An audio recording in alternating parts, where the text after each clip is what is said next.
بسم اللہ الرحمن الرحیم۔ السلام علیکم۔ اللہ تعالیٰ کی رحمت انسانوں کی بخشش اور مغفرت کے لیے بہانے کی تلاش میں رہتی ہے، کیونکہ اللہ پاک نہیں چاہتا کہ وہ اپنے بندوں کو عذاب میں ڈالے، کیونکہ وہ تو اپنے بندوں سے بہت محبت کرتا ہے۔ وہ چاہتا ہے کہ اس کے سارے بندے جنت میں داخل ہوں، لیکن بندے اپنے ہی ہاتھوں سے جنت کا سامان کرنے کے بجائے دوزخ کا سامان کر بیٹھتے ہیں اور اپنے رحیم رب سے بھی جنت نہیں لے پاتے۔ اللہ تعالیٰ تو ہمیشہ اس انتظار میں رہتا ہے کہ میرا بندہ اپنے گناہوں سے توبہ کرے اور میں اسے اپنی رحمتوں کے سائے میں لے لوں۔ اسی کی ایک مثال رسول اللہ صلی اللہ علیہ وسلم نے کچھ یوں بیان فرمائی۔ بنی اسرائیل میں ایک شخص تھا جس نے 99 لوگوں کا قتل کیا۔ پھر اسے اپنے گناہ کا جب احساس ہوا تو وہ بہت زیادہ پچھتایا۔ اس نے سوچا، کیا میری توبہ قبول ہو سکتی ہے؟ کیا مجھے معافی مل سکتی ہے؟ وہ اسی سلسلے میں ایک عیسائی راہب کے پاس پوچھا کیا میری توبہ قبول ہو سکتی ہے؟ تو راہب نے اسے دھتکار دیا، کہا کہ جا، تیری توبہ کیسے قبول ہو سکتی ہے؟ تو نے تو 99 قتل کیے ہیں، اب تو تیرا ٹھکانہ صرف اور صرف جہنم ہے اور تو اسی میں ہمیشہ جلتا رہے گا۔ اس پر اس انسان کو بہت زیادہ غصہ آیا اور اس نے اپنا 100واں قتل اس راہب کا کر دیا اور اس کے اب 100 قتل پورے ہو گئے۔ لیکن اس قتل کے بعد اسے بہت زیادہ افسوس ہوا اور اسی دوران اس کی ایک دوسرے شخص سے ملاقات ہوئی۔ اس نے جب اس سے اپنی توبہ کے متعلق پوچھا تو اسے جواب ملا کہ کیوں نہیں، تمہاری توبہ بھی قبول ہو سکتی ہے۔ اللہ تعالیٰ کی رحمت تمہارے گناہوں سے بہت زیادہ وسیع ہے، لیکن تم کو ایک بستی میں جانا ہوگا، وہاں کے لوگ بہت نیک ہیں اور وہاں جا کر تمہاری توبہ قبول ہو جائے گی۔ تو وہ اس بستی کی طرف چل پڑا، لیکن وہاں پہنچنے سے پہلے ہی موت نے اس کو گھیر لیا اور راستے ہی میں اس کو موت آ گئی۔ اس نے مرتے وقت اپنا سینہ اس بستی کی طرف جھکا دیا تھا۔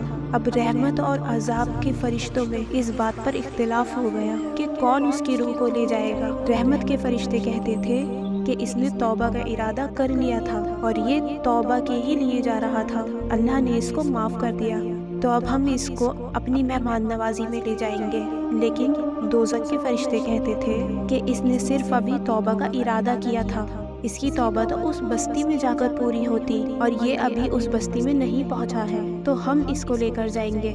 اسی دوران اللہ تعالیٰ نے اس بستی کو جس طرف اس نے اپنا سینہ جھکا دیا تھا حکم دیا کہ وہ قریب ہو جائے اور پیچھے رہ جانے والی بستی سے کہا کہ وہ میرے بندے سے دور ہو جائے، اور اللہ تعالیٰ نے ان فرشتوں سے کہا ان دونوں بستیوں کو ناپو۔ جب ناپا گیا تو وہ بستی جس کی طرف وہ جا رہا تھا ایک بالش اس پیچھے رہ جانے والی بستی کے قریب تھی۔ اسی طرح اللہ پاک کی طرف سے اس کی بخشش کا فیصلہ کیا گیا۔ اس واقعے سے ہمیں یہ صاف صاف معلوم ہو جاتا ہے کہ اللہ تعالیٰ اپنے بندوں سے کتنی محبت کرتا ہے۔ وہ نہیں چاہتا کہ اس کا کوئی بھی بندہ دوزخ میں جلے، اس لیے اس نے اتنے بہانے تیار کر رکھے ہیں ہماری مغفرت کے کہ اگر ہم چاہیں تو بہت آسانی سے اس کی مغفرت کے مستحق ہو سکتے ہیں۔ وہ تو ہر وقت توبہ کے دروازے کھولے ہوئے ہیں، ضرورت ہے تو بس ہماری توبہ کی۔ اب ایسا بھی نہیں کہ ہم توبہ بھی نہ کریں اور اس کی رحمت کے امیدوار ہوں، ایسا کرنا تو بہت بڑی ناسمجھی کی بات ہے، کیونکہ وہ عادل بھی ہے۔ اگر آپ توبہ نہیں کریں گے اور اس کی رحمت کے امیدوار ہوں گے تو ایسا تو اس کے عدل کے خلاف ہے۔ اس لیے ضروری ہے کہ ہم اپنے گناہوں سے توبہ کریں، ہم کسی گناہ پر اڑ نہ جائیں، گناہوں والی زندگی سے بچنے کی پوری کوشش کریں۔ یہ ایفرٹس بھی اللہ کو دکھتے ہیں۔ بہتر تو وہ شخص ہے جس سے دن میں 70 مرتبہ بھی گناہ ہو اور وہ 70 مرتبہ توبہ کر لے، تو وہ اس شخص سے بہتر ہے جس سے دن میں ایک گناہ ہو اور وہ اس گناہ کی توبہ نہ کرے اور اس گناہ پر اڑ جائے۔ یہ شخص بڑا خسارہ اٹھانے والا ہے۔ اللہ تعالیٰ سے دعا ہے کہ وہ ہم سب کو اس کی بارگاہ میں ہر گناہ سے توبہ کرنے والا بنائے اور ہم سبھی کو آئندہ کے لیے گناہ سے بچنے والا بنائے۔ آمین۔